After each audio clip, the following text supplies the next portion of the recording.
Considering getting a mobile plan from O2 Mobile, in this video we've reviewed O2 to see whether you should join their network, based on their speeds and coverage, roaming allowances, value for money, customer service, and more. But before we begin, if you're looking for a new mobile phone contract or SIM-only deal, you can find the best prices at greensmartphones.com. Just navigate to a phone you want to buy, and then choose what networks you want to use down here, including O2, 3, Vodafone, EE, and a heap of others, and you can find the cheapest deals on the market at any given moment.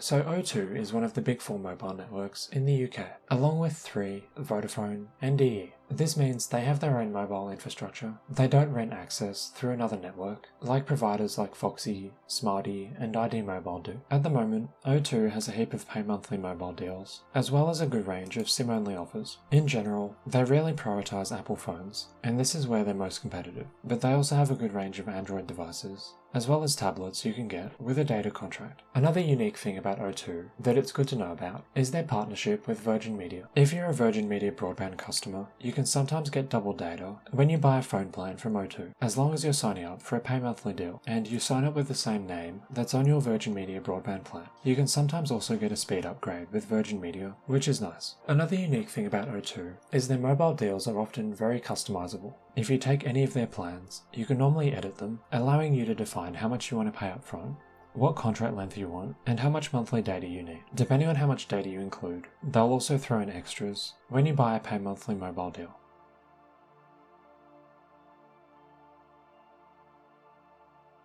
So when you use O2 Mobile, how good are the speeds and coverage? When it comes to 5G, O2 is actually the worst of the big four networks. In terms of speeds, according to Ookla, the company that runs speedtest.net, on 5G, the median download speed with O2 is just 76 megabits per second, about half that of what you get on Vodafone, and 3, the fastest network, is more than 3 times as fast. And it's the same story when it comes to upload speeds. And it's a similar story when it comes to 4G. O2's 4G isn't bad, but they're not the best network in the UK in terms of speeds or coverage. EE is a better option when it comes to 4G, especially in the countryside. So on the whole, O2's speeds and coverage aren't the best, but it depends on where you live. To find out how good O2 is at your address, you can use their coverage map. On greensmartphones.com, just come to an O2 deal and click more details.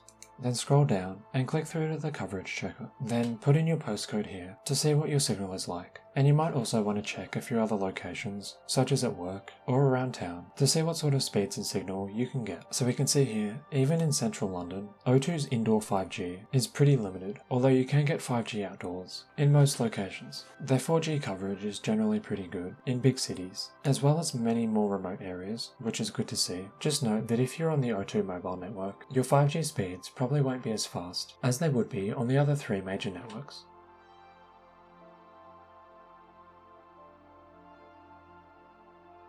O2 is probably the best of the big four networks when it comes to roaming. With O2, you can roam free of charge in 49 different EU countries, up to a 25GB monthly data limit. This might not seem like much, but it's a lot better than what you get with the likes of 3. With them, for example, you're only allowed to use 12GB of your monthly data allowance overseas each month in certain countries, and on some more expensive plans, you can also get inclusive roaming in 27 other countries outside of Europe, depending on the plan that you have. Ultimately, we really like O2 roaming. It's much less confusing than Vodafone's roaming rules, and much more expansive than the likes of 3. They're a really good choice for roaming, especially if you often travel into Europe.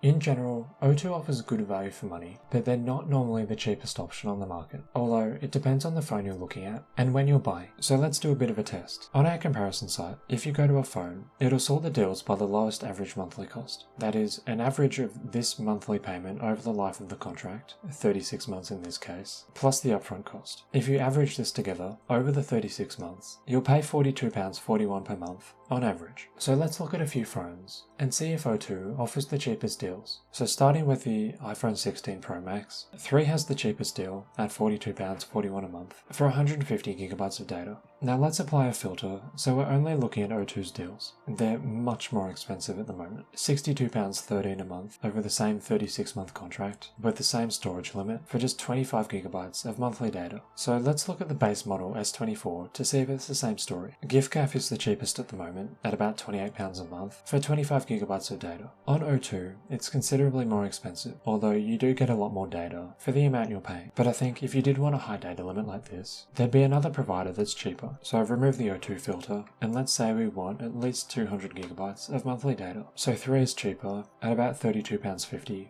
compared to £38 a month for the same data limit and the same contract length. So as you can see, at the moment at least, O2 definitely isn't the cheapest provider on the market, but sometimes they will be, depending on when you're watching this. That's why it's a good idea to click the link in the description to come to greensmartphones.com and see which provider offers the cheapest prices on the phone you're looking at, no matter when you're watching this video.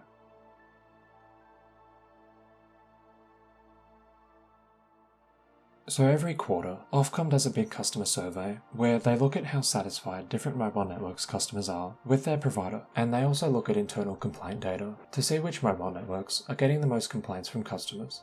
So we can use this to look at how good O2's customer service actually is. According to Ofcom, O2 is the most complained about mobile operator, meaning, using this metric, they have the worst customer service out of any of the major providers, including MVNOs, meaning smaller networks that resell service, like Tesco Mobile, which actually uses the O2 network. So if we look at the data in more detail, O2 actually gets double the number of complaints compared to the second worst providers, and it's also double the number of the industry average. This graph shows O2's complaints over time, measured by number of complaints per 100,000 customers. You can see over time they've actually performed pretty well, especially in 2021 and 2022, but recently this number has just skyrocketed. So in conclusion, O2's customer service isn't amazing, judging by the number of complaints they're receiving, which could also be an indication of other quality issues on their network. If you do want to use the O2 network, Tesco Mobile might be a good choice. They're a smaller operator, but they run their own customer service and sell network access through the O2 network. On greensmartphones.com, if you come to a phone, you can filter by Tesco Mobile if they have any deals available.